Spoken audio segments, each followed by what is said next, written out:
மேல் ஒருவரும் இல்லையே, எல்லோருக்கும் மேலாக உயர்ந்தவர். உமக்கு மேல் ஒருவரும் இல்லையே. அல்லேலூயா, அல்லேலூயா, அல்லேலூயா, ஆமென். அல்லேலூயா, அல்லேலூயா, அல்லேலூயா, ஆமென். இப்பொழுதும் கூட லூக்கா எழுதின சுவிசேஷத்திலிருந்து இயேசுவுடைய பிறப்பு, அவருடைய வாழ்க்கை, அவர் எப்படி நமக்காக சிலுவையிலே பரிகாரம் செய்தார், எப்படி அடக்கம் பண்ணப்பட்டார், எப்படி உயிர்த்தெழுந்தார், இப்பொழுது அவர் எங்கே இருக்கிறார், என்ன செய்து கொண்டிருக்கிறார் என்பதையெல்லாம் பற்றி லூக்கா சுவிசேஷத்திலிருந்து நாம் படிக்கப் போகிறோம்.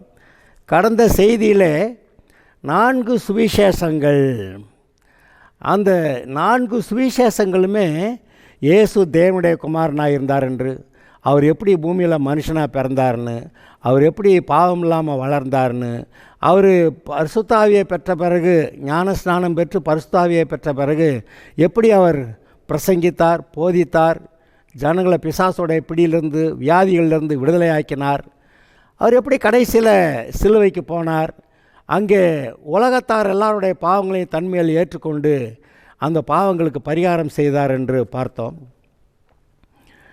அதில் மத்தேயு இயேசுவை தேவனுடைய குமாரன் தான், ஆனால் யூதருக்கு ராஜாவாக பிறந்திருக்கிறார். யூதர்களுக்கு ராஜாவாய் பிறந்திருக்கிறவர் எங்கே அப்படி கேட்டுட்டு வர்றாங்க. அப்போ அவர் யூதருக்கு ராஜான்னு சொல்லி மத்தேயு எழுதுறத பார்க்குறீங்க.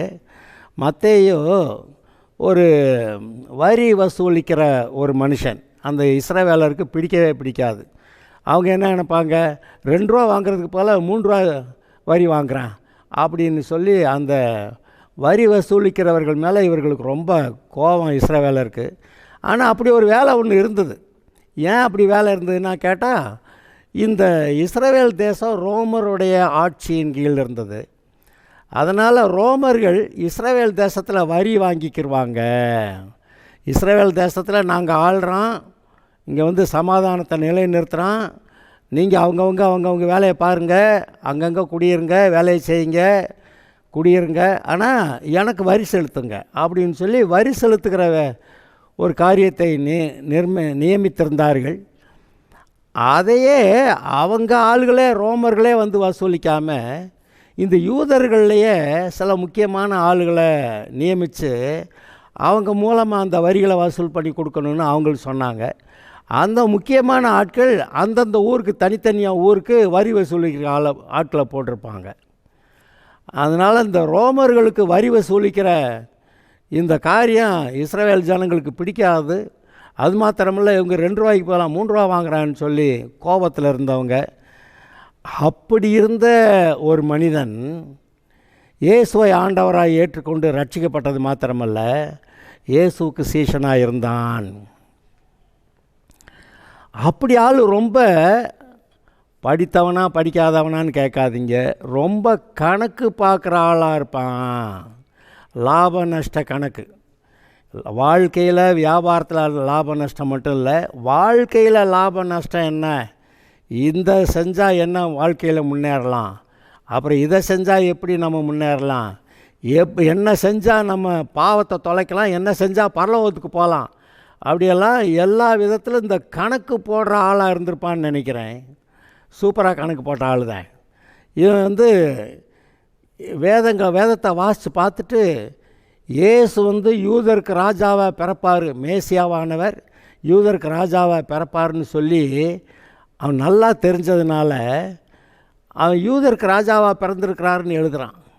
அது மட்டும் இல்லை, இயேசுவோடைய வருகை 2 பகுதிகளிலே வருகிறது. ஒன்று, குமாரனாக பிள்ளையாக பிறந்து உலகத்தின் பாவத்தை சுமந்து தீர்க்கிற தேவ ஆட்டுக்குட்டியாக சிலுவைக்கு போய் பாவத்துக்கு பரிகாரம் செய்கிறது. 2வது, அவர் மறுபடியும் வானத்திலிருந்து வந்து பூமியில் 1000 வருஷ அரசாட்சி ஆரம்பிக்கிறது. 2 பகுதி இதை சொல்லியிருக்கு. இந்த சுவிசேஷங்கள் எல்லாவற்றும் அப்படி சொல்லப்பட்டிருக்கிறது. இந்த இந்த லூக்கா நான் சொன்னேன், அவர் ஒரு ஜென்டைல், அதாவது புறஜாதி மனுஷன், டாக்டராக படித்த ஆள். அப்போ அதுக்கேற்ற படிப்புக்கேற்ற எல்லா காரியங்களையும் ஒழுங்காக விசாரித்து அறியக்கூடிய ஆள், எது சரின்னு எழுதக்கூடிய ஆள். இந்த லூக்கா ஒரு கணம் பொருந்திய தியோஃபிலஸ், தேவனுக்கு பிரியமானவன், தேவ பிரியன். அப்படி தேவனுக்கு பிரியமான ஒரு ரோம அதிகாரி, ஒரு ஐஸ்வர்யமுள்ள ஒரு மனுஷன் இருந்திருக்கிறான். அந்த ஐஸ்வர்யமுள்ள மனுஷனுக்கும் இந்த லூக்காவுக்கு ஏதோ ஒரு விதத்தில் நல்ல உறவு. ஒருவேளை இந்த லூக்கா அந்த மனுஷனுக்கு வந்து வீட்டாருக்கு வைத்தியனாக இருந்திருப்பானா அப்படின்னு நினைக்கிறக்கூடியது. அப்போ அந்த காலகட்டங்களில் அந்த மனுஷன் இயேசுவை பற்றி கேள்விப்பட்டு இயேசுவை ஏற்றுக்கொள்ளுகிறேன்னு ரட்சிக்கப்பட்ட அந்த மனிதனுக்கு லூக்கா இப்போ இந்த லெட்டர் எழுதுகிறார். என்னென்னு, இப்படி நிறைய பேர் இயேசுவை பற்றி அநேக காரியங்கள் எழுதியிருக்கிறாங்க. அதில் வந்து எந்த காரியத்தை சரி தவறுன்னு சொல்லி சரியாக நிதானித்து அறிய வேண்டியதாக இருக்கிறது. அதனால் நான் எல்லா விஷயங்களையும் விசாரித்து அறிந்து அதெல்லாவற்றையும் நான் இப்போ உங்களுக்கு வந்து ஒரு என்ன சொல்கிறார், எல்லாவற்றையும் திட்டமாய் விசாரித்து அறிந்த நானும் உமக்கு உபதேசிக்கப்பட்ட விசேஷங்களில், இது அந்த தேவப்பிலுவுக்கு உபதேசிக்கப்பட்ட விசேஷங்களின் நிச்சயத்தை நீர் அறிய வேண்டுமென்று. நீங்கள் கேள்விப்பட்டு இயேசுவை பற்றி கேள்விப்பட்டு ரட்சிக்கப்பட்டீங்களே, அதை பற்றிய விவரங்களை தெளிவாக நான் உங்களுக்கு எழுதுகிறேன் அப்படின்னு சொல்லி எழுதுகிறார். அப்போ இந்த லூக்கா சுவிசேஷத்தில் நீங்கள் அநேக இல்லை எல்லா விஷயங்களையும் சரியாய் திட்டமாய் விசாரித்து அறிந்து எழுத பார்ப்பீங்க. அது மட்டுமல்ல, இயேசு தேவனுடைய குமாரன் எப்படி மனுஷகுமாரன் ஆனார், மனுஷனாக இருந்து எப்படி மனுஷனுடைய பாவங்களுக்கு பரிகாரம் செய்தாருங்கிறத எழுதியிருக்கிறதுனால இன்றைக்கு நான் இப்போ சொல்லுகிறேன், இந்த வசனத்தை கேட்கிற நீங்கள் தொடர்ந்து இதை கேட்பீர்களானால், எப்படி ஒரு மனுஷனாக இருந்த ஏ கம்ப்ளீட் மேன். பிலாத்து இயேசு ஜனங்கள்கிட்ட கூட்டி கொண்டு வந்து காமிச்சிட்டவ, இதோ இந்த மனிதன் அப்படி சொல்கிறான். அதாவது பிலாத்து இயேசுக்கிட்ட ஒரு குற்றத்தையும் காணலை. அவர் தண்டிக்கப்படுவதற்கு, அவர் கொலை செய்யப்படுவதற்கு எந்த குற்றமும் இல்லை அப்படின்னு சொல்லி ஒரு குற்றத்தையும் காணேன்னு சொல்லி கடைசிக்கு நிர்பந்தத்தினால் இவரை சிலுவைக்கு அனுப்ப வேண்டிய நிலைமை வந்தபோது, இந்த இரத்த பழிக்கு நான் நீங்களாக இருக்கிறேன் என்று சொல்லி தண்ணி அள்ளி கைகளை கழுவி எல்லார் முன்னாடி, இந்த இரத்த பழிக்கு நான் நீங்களாக இருக்கிறேன் என்று கைகளை கழுவிட்டு, இந்த இரத்த பழி உங்கள் மேலே உங்கள் வகைரா மேலே இருக்கிறாங்க, அந்த எண்ணத்தோட அந்த பேச்சோட அவன் அனுப்புகிறான்னு பார்க்குறீங்க. அப்படி பிலாத்து என்ன சொல்கிறான், ஜனங்கள்கிட்ட இயேசுவை கூட்டிக் கொண்டு வந்து நிறுத்திட்டு, இதோ இந்த மனிதன். அதில் என்ன விசேஷம் நீங்கள் கேட்கலாம். இயேசு சொன்னார், சத்தியத்தை குறித்து சாட்சி கொடுக்க நான் வந்தேன், அதற்காகவே பிறந்தேன் அப்படின்னு சொன்னார். யார்? பிலாத்துக்கிட்ட. அவன் சொல்கிறான், சத்தியமாவது என்னையா பேசுகிறீங்க, இதெல்லாம் உண்மை சத்தியம் எதுவும் இருக்குதா அப்படின்னு, சத்தியமாவது என்ன அப்படி சொல்லிட்டு எழுந்திரிச்சு போயிட்டான். அதுக்கப்புறம் கேட்கல. அதுக்கப்புறம் அது என்னன்னு கேட்டிருந்தான்னா, இவர் தான் தேவனுடைய குமாரன், சத்தியபரர், நானே வழியும் சத்தியமும் ஜீவனுமாக இருக்கிறேன், என்னால் என்று ஒருவனும் பிதாவிடத்தில் வரமாட்டான்னு அதை சொல்லியிருப்பார். அவன் பாதி விஷயத்தை கேட்டுட்டு பாதியை கேட்காம எந்திரிச்சு போயிட்டான். இயேசுவானவர் ராயனுடையதை ராயனுக்கும் தேவனுடையதை தேவனுக்கு செலுத்துங்கள்னு சொன்னார். அவங்க அந்த காசை காமிச்சு அந்த காசில் இருக்க ராயனுடைய தலையை பார்த்துட்டு, இது ராயனுடையதுன்னா ராயனுக்கு செலுத்துன்னு சொல்லிட்டாரு. அதோடு சேர்ந்து தேவனுடையதை தேவனுக்கு செலுத்துன்னு சொன்னாரே, அவங்க கொஞ்சம் கவனிச்சிருக்கலாம்ல. அவங்க அதை கவனிக்கலை. தேவனுடையது எது, நான் எதை தேவனுக்கு செலுத்தணும் அப்படின்னு கேட்டிருந்தாங்கன்னா, எப்பா நீங்களே தேவனுடையவர்கள் தான், தேவனால் சிருஷ்டிக்கப்பட்டவர்கள், தேவனுக்கு சொந்தமானவர்கள், நீங்கள் உங்களுடைய வாழ்க்கையை தேவனுக்கு அர்ப்பணிக்கணும், அதுதான் உண்மையான அர்ப்பணிப்பு, அதுதான் உண்மையான காணிக்கை, அதுதான் உண்மையாக நீங்கள் தேவனுக்கு செலுத்த வேண்டியது அப்படி சொல்லியிருப்பார். ஆனால் அவங்க அதை கேட்கலை. பிலாத்து சத்தியமாவது என்னன்னு கேட்டு அதுக்கு மேலே அவர் நான் தான் சத்தியம், சத்தியத்துக்கு சாட்சி கொடுக்க நான் பிறந்தேன்னு சொன்னார். அது கேட்டவொன்னு எந்திரிச்சு ஓடிப்பிட்டான். ஆனால் அவனுக்கு ஒன்று விளங்கிருச்சு, இது சரியான ஆள், சத்தியபரர், இவர்கிட்ட பொய் இல்லை, அக்கிரமம் இல்லை, தண்டிக்கப்படுவர் கேட்ட பாவம் எதுவும் குற்றம் எதுவும் இல்லை என்று சொல்லி இந்த பரிசேயர் சதுசேயர் யூதரெல்லாம் வந்து நின்றுக்கிட்டு இவர் மேலே குற்றம் சாட்டிக்கிட்டு இவரை சிலுவைக்கு அனுப்பணும்னு சொன்னாங்களே, அவங்க முன்னாடி இயேசுவை கொண்டு வந்து நிறுத்தி இவரிடத்தில் ஒரு குற்றத்தையும் நான் காணேன் அப்படி சொல்லிவிட்டு, இதோ இந்த மனுஷன் அப்படின்னு சொன்னான். அதாவது உண்மையிலேயே நிஜ மனுஷனை பிலாத்து பார்த்துருந்துருக்கான். ஒரு பாவம் இல்லாமல், ஒரு குற்றமும் இல்லாமல். எவ்வளோ பேர் குற்றச்சாட்டுலாம் சொல்கிறாங்க, அந்த எந்த குற்றச்சாட்டும் அது உண்மை இல்லை, அதெல்லாம் பொய், இந்த ஆள்கிட்ட எந்த குற்றமும் இல்லை, இந்த ஆள் நீதி உள்ள மனுஷன் அப்படின்னு சொல்லி அது நிமித்தம் அவன் கையை கழுவ வேண்டிய அளவுக்கு போயிடுச்சு. இந்த இரத்தப்பழி எனக்கு வேண்டாம். அப்போ அவன் வந்து விடுதலையாக்க தான் விரும்பினான். அதுக்காக தான் இந்த இயேசுவை விடுதலை ஆக்கிடலான்னு கேட்டாக்கா அவன் பரபாசை விடுதலை ஆக்குங்கன்றானுங்க. இல்லை இயேசுவை விடுதலை ஆக்கிடலாம், வேணா 2 அடி போட்டு விடுதலை ஆக்கலான்னா, நீ விடுதலை ஆக்கினா நீ ராயனுக்கு உண்மை உள்ளவே இல்லை, அப்போ நாங்கள் ராயன்ட்ட போய் உன்னை பற்றி கம்ப்ளைண்ட் பண்ணுவோம் அப்படின்னு சொல்லி இந்த யூதர்கள்லாம் பிலாத்தே பயமுறுத்தி விட்டானுங்க. பிலாத்து பார்த்துருக்கான், வேறு வம்பு, இந்த வம்பு நமக்கு வேண்டான்னு சொல்லி இயேசு சிலுவையில் அறைய அனுமதிக்கிறான்.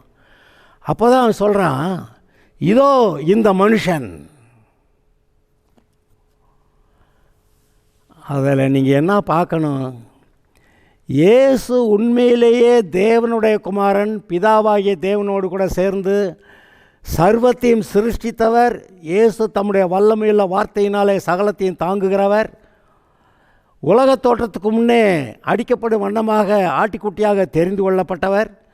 குறித்த காலத்திலே பூமியிலே மனுஷனாக பிறந்து வந்து பூமியிலே மனுஷனுடைய பாவங்களுக்கு பரிகாரம் செய்தவர் என்பதை அந்த காலத்தில் இருக்கிறவங்க புரிஞ்சாங்களோ புரியலோ, இன்றைக்கு நமக்கு அது விளங்க வேண்டும். அவர் இன்றைக்கி சொல்லி அவர் தேவனுடைய குமாரனுங்க, அதனால் அவர் பாவம் செய்யாமல் இருக்கிறது ஈஸி அப்படி சொல்லிடுறாங்க.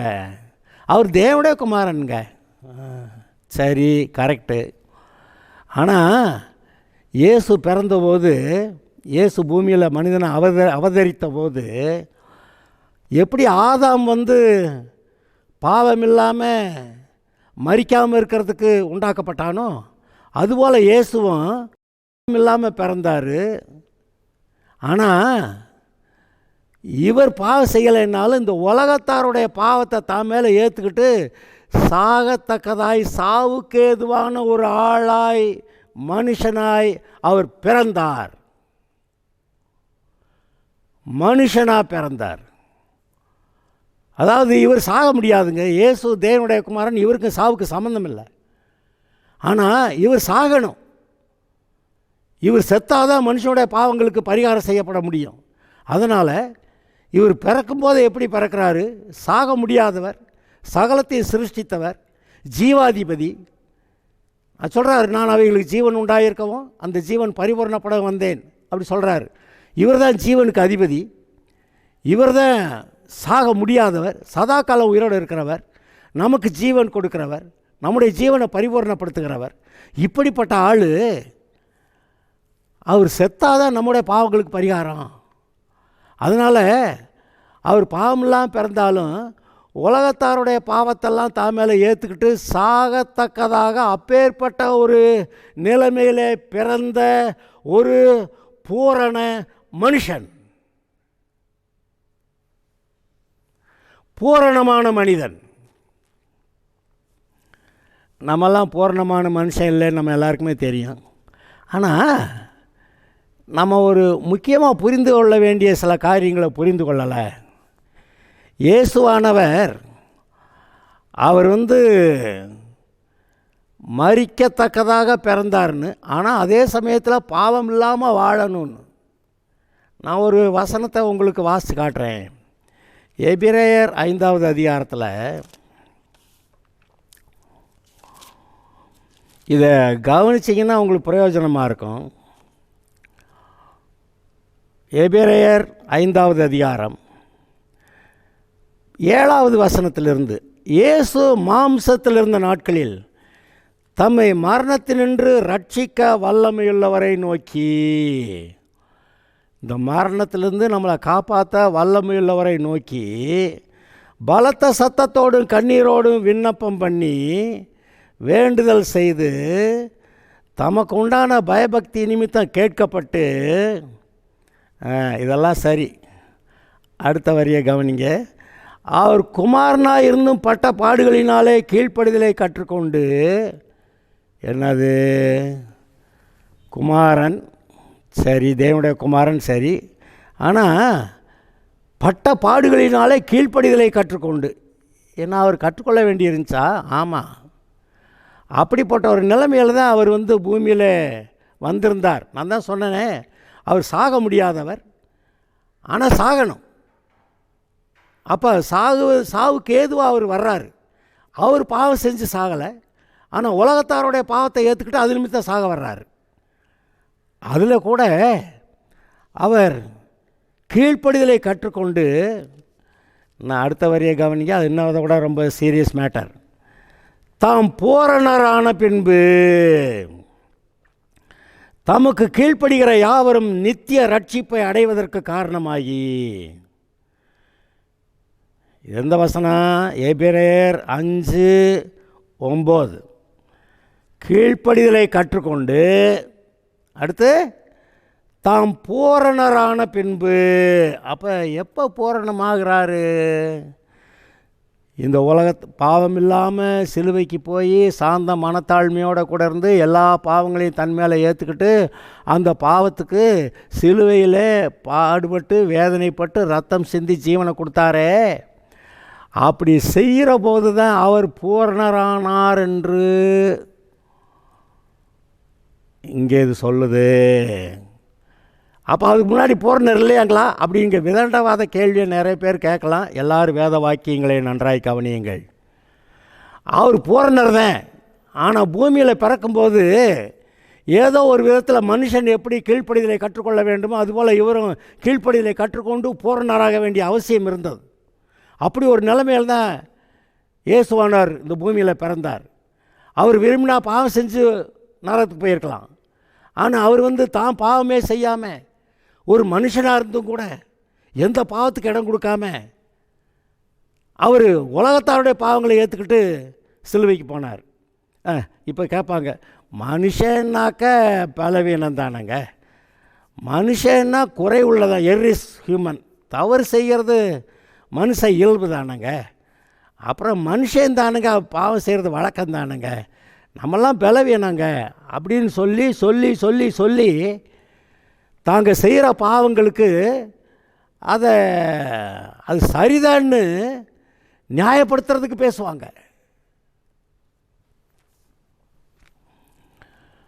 அது சரிதான்னு நியாயப்படுத்துறதுக்கு பேசுவாங்க. நம்மளாம் மனுஷர் தானுங்க, பலவீனம் தானுங்க, பாவம் செய்கிறது இயல்பு தானுங்க, இப்படியே சொல்லி சொல்லி சொல்லி அதன் அவங்களை நம்பி மற்றவர்களை நம்ப வச்சு ஒரு நல்ல பர்ஃபெக்ட் மேனாக வாழ முடியாது, கம்ப்ளீட் மேனாக வாழ முடியாது அப்படின்னு சொல்லி உலகத்தார் பேசுகிற மாதிரியே கிறிஸ்தவர்களும் விசுவாசிகளும் பேசி ஒரு சரியான புரிந்து கொள்ளுதலுக்குள்ளே வராமல் பொய்யான போதனைகளை இந்த ஆட்கள் மூலமே பிசாசு பேசிக்கிட்டு இருக்கான். எல்லா பொய் போதனைகளையும் பொய் போதனைகளும் பிசாசு மூலமாக உண்டாயிற்று. அப்படியான இப்படி பொய் போதனைகளும் பிசாசு மூலம் தானே வருது. பாவம் செய்ய வாழ முடியாதுன்றான். ஆனால் பைபிள் என்ன சொல்லுது? நீங்கள் நியாயப்பிரமாணத்துக்கு கீழ்ப்பற்றாமல் கிருபைக்கு கீழ்ப்பட்டிருக்கிறபடியால் பாவம் உங்களை மேற்கொள்ள மாட்டாது அப்படி எழுதியிருக்கு. ஆனால் இவன் என்ன பண்ணுறான்? அதை விட்டுட்டு வேறு எல்லாத்தையும் எடுத்துக்கிறான். இங்கே இந்த இடத்துல இயேசுவானவர் இஸ் அ கம்ப்ளீட் மேன். இதை ஏன் இவ்வளவு பேசிக்கிட்டு இருக்கிறோன்னா, லூக்கா சுவிசேஷத்தில் இயேசு தேவனுடைய குமாரன் தான். ஆனால் அவர் மனுஷகுமாரனாக பிறந்து மனுஷகுமாரனாகவே மனுஷனாகவே இருந்து வாழ்ந்து காட்டி மனுஷனுடைய பாவங்களுக்கு பரிகாரம் பண்ணார்னு எழுதுகிறான். அப்போ மனுஷகுமாரன் இந்த வார்த்தையே சற்று விசேஷமானது. பழைய ஏற்பாடு முழுவதும் மேசியா ஒருவர் வருகிறார், அவர் மனுஷனாக பிறப்பார், பெத்லகேமில் பிறப்பார். அவர் ஆபிரகாமின் சந்ததியா, தாவீதின் குமாரனா, யூதா கோத்திரத்தில் பிறந்த யூதா கோத்திரத்து சிங்கமாக பிறப்பார். அப்படியெல்லாம் பழைய ஏற்பாட்டில் எல்லா வசனங்களையும் வாசிச்சிட்டாங்க யூதர்கள், இஸ்ரவேலர். இந்த பழைய ஏற்பாடு அவங்க கையில் இருந்து நல்லா வாசித்து பார்த்து, அப்போ மேசியாவானவர் அவர் தேவனுடைய குமாரன், பூமியில் மனுஷனாக பிறப்பார், நமக்கு ஒரு பாலகன் பிறந்தார், நமக்கு ஒரு குமாரன் கொடுக்கப்பட்டார், கர்த்தத்துவம் அவர் தோளின் மேல் இருக்கும், தாவீதின் சிங்காசனம் அவர் கொடுக்கப்படும். எப்படி? தாவீதின் சிங்காசனம் அவர் கொடுக்கப்படும். ஒரு கன்னிகை கர்ப்பவதியாகிய குமாரனை பெறுவாள், அவருக்கு இம்மானுவேல் என்று பெயரிடுவாள். இந்த வார்த்தைகள் எல்லாம் நீங்கள் கவனிக்கும்போது ஒரு மனுஷனாக பிறக்கிறவர், மேசியா என்கிறவர் ஒரு மனுஷனாக பிறந்து மனிதனுடைய பாவங்களுக்காக அந்த லேவியர் ஆகமத்தில் சமாதான பலி, பாவ நிவாரண பலி, குற்ற நிவாரண பலி, சர்வாங்க தகன பலி, அப்புறம் போஜன பலி, இத்தனை பலிகளாக அந்த மேசியா என்பவர் தன்னை பலியிட்டு, ரத்தம் சிந்தி பலியிட்டு, ஒரு கண்ணோட்டத்தில் பார்க்கும்போது பஸ்கா ஆடாக அவர் இருந்து தன்னை பலியிட்டு, இன்னொரு கண்ணோட்டத்தில் பார்க்கும்போது உலகத்தின் பாவத்தை சுமந்து தீர்க்கிற தேவ ஆட்டுக்குட்டியா இவர் தன்னை பலியிட்டு, இவர் யார்? உலக தோற்றத்துக்கு முன்னே அடிக்கப்பட்ட வண்ணமாய் தெரிந்து கொள்ளப்பட்ட ஆட்டுக்குட்டியானவர் தேவனுடைய குமாரன். அவர் இந்த பூமியில் இப்படி நம்ம எல்லாருக்காக சமாதான பலி, பாவ நிவாரண பலி, குற்ற நிவாரண பலி, சர்வாங்க தகன பலி, போஜன பலி, இப்படியெல்லாம் இந்த கண்ணோட்டங்களில் இவர் இயேசு தன்னை பலியாக கொடுக்கிறார் அப்படின்னு ஒரு மனுஷன் பெத்லகேமில் பிறக்கிறவர் சிலுவை எடுத்துகிட்டு போவார். அதெல்லாவற்றையும் தெரிந்திருக்கிறார்கள். அப்போ அந்த மேசியா ஒரு மனிதராக வருகிறார். அதை தான் இந்த லூக்கா எழுதும்போது இயேசுவை ஒரு மனுஷகுமாரன் அப்படின்னு எழுதுகிறார். அது இந்த இயேசுடைய தாயார் மரியாள், கன்னிகையாக இருந்து கர்ப்பவதியாகி இயேசுவை பெற்ற தாயார் மரியாள், அவங்க அப்பா யார், அவங்க அப்பா யார், அவங்க அப்பா யார், அவங்க அப்பா யாருன்னு போய் கடைசியில் ஆதாம் வரைக்கும் அந்த வரலாற்றை இந்த லூக்கா சுவிசேஷத்தில் எழுதியிருக்கிறத பார்க்குறீங்க. அப்போ லூக்கா இந்த இயேசுவானவர் ஒரு மனிதன் அப்படிங்கிறத காட்டுறாரு. அப்புறம் அநேக இடங்கள்ல மனுஷகுமாரனாகிய இயேசு அப்படின்னு எழுதுறாரு. இப்போ நம்ம என்ன பார்க்கிறோம்? இந்த இயேசுவானவர் ஒரு பூரண புருஷன், எ பர்ஃபெக்ட் மேன். இயேசுவானவர் ஒரு பூரண புருஷன், அதுவும் கூட சாக முடியாம இருந்த பூரண புருஷனா இருந்தவர் சாக வேண்டியவரா பிறந்து, அப்படின்னா இன்னுமோ ஏதோ கீழ்ப்படிதலை கற்றுக்கொண்டு பூரணரான பின்புன்னு வாசமா, கீழ்ப்படிதலை கற்றுக்கொண்டு பூரணராகி, அப்புறம் அடுத்த வரி தான் அவர் பூரணரான பின்பு எப்போ பூரணராகிறாரு? சிலுவையில் தன் ஜீவனை கொடுக்குறாரு. இதோ எல்லாம் முடிந்தது, என் ஜீவனை பிதாவின் இடத்துல ஒப்படைக்கிறேன் அப்படி சொல்ல வரைக்கும் எல்லா வேலையை செஞ்சு முடித்தவர்.